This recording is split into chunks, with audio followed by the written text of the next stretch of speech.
Alors dans ce contexte, en fait, le concept d'un islam de France, entre guillemets, est-il un contexte honorable, détestable, comme certains le pensent? L'islam est-il un espoir pour une France laïque, comme certains le pensent également? Faut-il un véritable islam de France? Un islam que certains appellent un islam de réforme? Ou bien faut-il paradoxalement renouer avec un régime de concordat qui établirait une sorte de discrimination positive, je mets entre guillemets, en faveur de la religion du prophète et de la communauté musulmane dans la société française? Telles sont les questions auxquelles ce débat tentera d'apporter des réponses. Donc, je ne suis pas chargé de les apporter, j'ai essayé de résumer les questions qui me semblaient se poser. C'est assez cohérent, ça fait un beau sujet, et j'espère qu'il suscitera l'attention et non pas l'exacerbation des passions. Alors, je vais présenter, je crois que le docteur Khaled Bencher, malheureusement, le docteur Khaled Bencher, il est arrivé. Alors, je ne vous avais pas présenté au début, je n'avais pas parlé de vous, parce que le docteur Khaled Bencher donc, est un islamologue très connu, physicien, docteur en sciences physiques, il est philosophe et théologien, il anime une émission L'Islam sur la télévision, sur France 2. Il préside également la Conférence mondiale des religions pour la paix et fait partie du comité de parrainage de la coordination française pour la décennie de la culture de la non-violence et de la paix. Il est professeur à l'Institut international de la pensée islamique et à la faculté libre de Paris. Il est chroniqueur et écrivain, il a écrit des ouvrages sur l'islam, le judaïsme, le christianisme, sur les religions comparées, leur dialogue, l'islam et la laïcité, etc. Et finalement, une bonne question, alors c'est quoi l'islam ? Dans son intervention, donc, le docteur Khaled Bencher, que je salue, proposera des réponses à la question « Qu'est-ce que l'islamophobie ?» Voilà. Ça, c'est le premier. Je crois que je présenterai auprès des intervenants au fur et à mesure.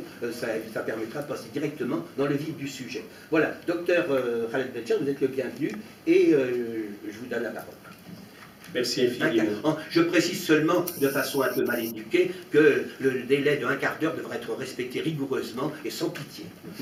Alors, Monsieur le Président, je vous rassure tout de suite, je n'outrepasserai pas le temps qui m'est imparti. Et si d'aventure malheureuse ça devait être le cas, vous avez large latitude de m'interrompre. Et je dis ça sans aucune autre façon. Il y a longtemps que je ne désire plus parler longtemps, et surtout sur ces sujets-là. Alors, je suis sincèrement navré si je vous quitte avant la fin de la séance, parce que je suis requis par des médias, dès lors qu'une de nos formations politiques, les fameux républicains, n'ont pas trouvé mieux de commencer leurs travaux par une convention sur ce sujet-là.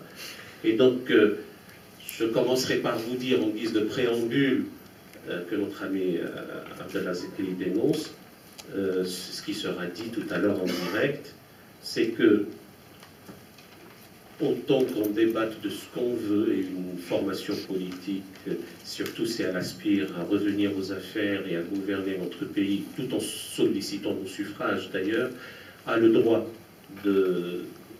d'aborder les questions cruciales pour notre nation. Et ce qui m'avait semblé bizarre, c'est que on soumet à l'approbation d'une frange de la nation ce qui concerne notre frange. Je ne suis pas sûr que du point de vue purement démocratique, ce type de comportement soit à minima acceptable. Au pire, il faudrait voir au niveau légal si c'est possible ou pas, pour peu qu'il y ait des hommes qui soulèvent ces questions-là. Malheureusement, on a même parmi les hiérarques musulmans qui se sont aplatis, qui sont allés cautionner la dite convention. Donc ça, c'est le préambule de ce que je voulais vous dire, même si ça m'a pris 2 minutes. Revenons à qu'est-ce que c'est que l'islamophobie. Quand on ne connaît pas un concept, on essaye de le déconstruire déjà au niveau de son étymologie. L'islamophobie serait en l'espèce une peur irraisonnée, pathologique,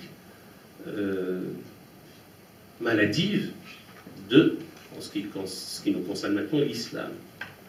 Et quelqu'un qui est peureux ou qui est malade, on ne peut que compatir à son état et essayer de faire en sorte qu'il guérisse de sa maladie. Que voudrait-on faire, que voudrions-nous faire pour un arachnophobe, un hydrophobe, un claustrophobe ou un agoraphobe? Le premier a peur des araignées, le deuxième a peur de l'eau, le troisième a peur de l'exiguïté, le quatrième a peur de la foule et ne prendra sûrement pas la parole devant les gens. on ne va pas trop le charger, on essaye de trouver les canaux pour qu'il guérisse et l'accompagner, encore une fois, j'allais dire, en compatissant à son état. De ce point de vue-là, un islamophobe, il faudrait peut-être prendre en charge sa maladie. D'autant plus que s'il délègue sa capacité d'entendement aux relayeurs d'opinion, aux faiseurs d'opinion, si tous les jours, je le dis sous la voûte commune de la laïcité, dans ce lieu, le temple de notre démocratie laïque, tous les jours que Dieu fait, on a affaire à Boko Haram, Daesh, la monstruosité idéologique, Kouachi, que sais-je, tous ces mots anxiogènes. Eh bien, sinon recevable, au moins compréhensible, la dite islamophobie. Et, à mon avis, il incombe aussi davantage aux citoyens musulmans et surtout leurs hiérarques de tout faire pour apaiser les tensions, rassurer, rasséréner, expliquer, renouer avec l'humanisme d'expression arabe qui a prévalu en contexte islamique, oblitérer, effacer des mémoires, ignorer, totalement méconnu. Et ce travail-là est à mener en interne, en intra. Moi, je ne veux pas qu'il y ait du eux et de nous au sein d'une même nation solidaire, fraternelle et prospère pour tous. Et la prospérité est pour tous, et ce n'est pas que le mariage qui est pour tous. Maintenant, pardon, je ne veux pas nécessairement chercher une quelconque paternité d'un néologisme. Je distingue l'islamophobie de la misislamie. Ah, mais qu'est-ce que c'est que cette affaire de misislamie? Eh bien, on est mis-islamique comme on est misogyne ou misanthrope. C'est-à-dire qu'il y a une haine déclarée, assumée comme telle, il y a une hostilité revendiquée à l'encontre de tout ce qui est islamique et musulman. Et cette misislamie, parce que je pense que c'est le mot qui est approprié de mon point de vue, est condamnable. Et elle doit tomber sous le coup de la loi. Et elle est inacceptable. Et elle mine notre société commune. Je ne dis plus vivre ensemble. Vivre ensemble est devenu un mot hoché, comme disent les linguistes à propos des mots valises. On le met comme ça en avant et on ne sait même pas à quoi ça rime. Sommes-nous ensemble dans la confiance, dans la symbiose, dans la synergie, dans une volonté de construire une nation commune, ou sommes-nous ensemble, et tout en étant dans la défiance, dans la méfiance, dans la crispation, dans le repli, etc. Dans tous les cas, nous sommes ensemble. Donc ce fameux vivre ensemble est à sublimer, au transcender en une volonté et un engagement commun pour construire une nation commune, elle-même reposant sur une roche-mère qui est effectivement celle de la dimension chrétienne de notre nation, je ne dirais même pas judéo-chrétienne, je dis simplement chrétienne, parce que le trait d'union entre judéo-islamique est beaucoup plus prégnant dans l'histoire du point de vue civilisationnel que le trait d'union entre judéo-chrétiens. J'avais beau le chercher, je ne l'ai pas trouvé avant Jules Isaac, j'avais beau le chercher, je ne l'ai pas trouvé pas avant Freud, et j'avais beau creuser comme ça dans l'archéologie de l'histoire, je l'ai trouvé peut-être dans le Mayflower, quand il y avait quelques juifs qui sont partis avec les protestants, traversant le Nouveau Monde, allons pour le Nouveau Monde, traversant l'océan des ténèbres, l'océan Atlantique. En revanche, le trait d'union entre judéo-islamique date de Maïmonide, de Saadia Gaon, d'Ibn Gabirol, de Bahia ibn Pakuda, de Taverroès, qui ne plaît pas à certains de nos amis ici présents et qui sourient.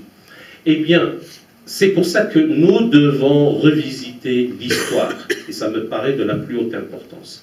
Et donc, la misislamie, cette haine, cette hostilité, cette déclaration de guerre, ces mensonges, ces élucubrations, ces arbuties, ces billevesées, ces fadaises, ces impéricides d'analyse doivent cesser.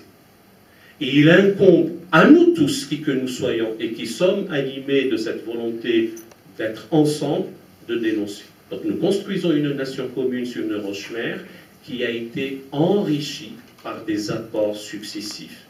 Et que la séquence ministère de l'identité nationale soit à jamais oubliée en dépit des dégâts que ça a pu occasionner.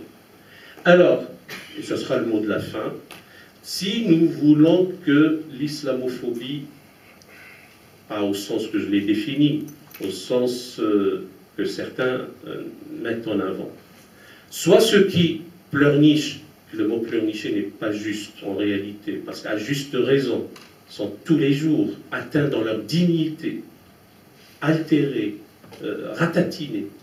Eh bien, d'un côté, ou ceux qui disent « Ah, de grâce, ne nous mettez pas ce concept en avant parce que vous allez faire en sorte que on ne critique plus l'islam. » Ben non, critiquons, bienvenue à la critique. Toute idéologie, toute théologie, toute philosophie, toute doctrine, toute pensée religieuse qui fuit le débat, qui esquive le choc des idées, qui ne s'affirme pas dans la clarté, dans la transparence, dans les échanges critiques constructifs, finissent par être idéologie, théologie, doctrine, philosophie, pensée religieuse qui s'atrophie, qui se vulnérabilise et qui ne leur reste plus que la terreur pour pouvoir subsister quelques instants. Nous sommes demandeurs de débat, nous sommes demandeurs d'échanges et même de critiques constructives.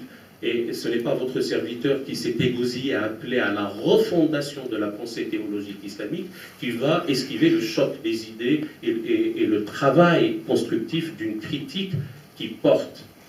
Donc, l'argument qui consiste à dire « vous nous mettez comme un écran de fumée la dénonciation de l'islamophobie pour qu'on ne puisse pas critiquer la religion islamique » est un argument spécieux et captieux.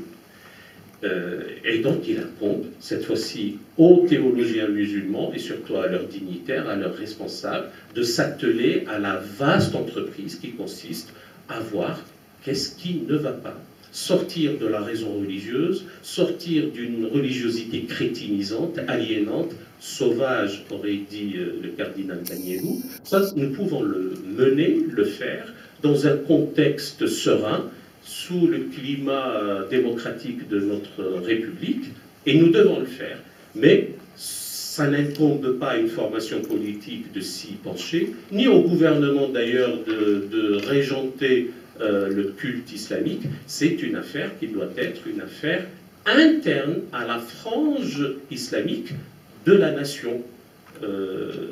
Si petit à petit le pari de la connaissance et du concept des mots va prendre, de mon point de vue, la mise islamique porte beaucoup plus que l'islamophobie.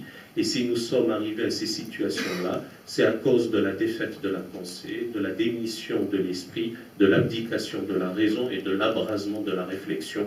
Donc laissons place à la réflexion, à la raison, à l'esprit et à la pensée, en amont de toute action, fût-elle politique, qui est salutaire pour le devenir de la nation. Merci.